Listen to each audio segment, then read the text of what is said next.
आपल्याला माहिती आहे लक्ष्मी मातेचे अनेक रूप आहे. अष्टलक्ष्मीमधली एक लक्ष्मी म्हणजे गजलक्ष्मी. आजच्या व्हिडिओमध्ये आपण गजलक्ष्मीविषयी बघणार आहे.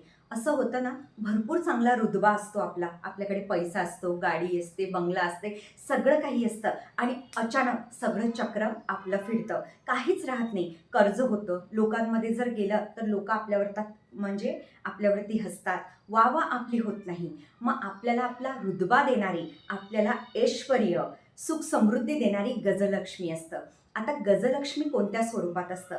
गजलक्ष्मी म्हणजे लक्ष्मी माता कमल अवस्थेमध्ये म्हणजे कमळावरती बसलेली आणि ऐरावत दोन हत्ती अभिषेक करत आहे अशा प्रकारचा फोटो आणायचा आणि या फोटोची पूजा रोज करा. लक्ष्मी मातेचा जप करा. काही दिवसामध्ये तुमचा गेलेला रुतबा तुम्हाला मिळेल. तुमच्या घराच्या पश्चिम दिशेला हा फोटो लावा. काही दिवसामध्ये तुम्हाला रिझल्ट दिसतील.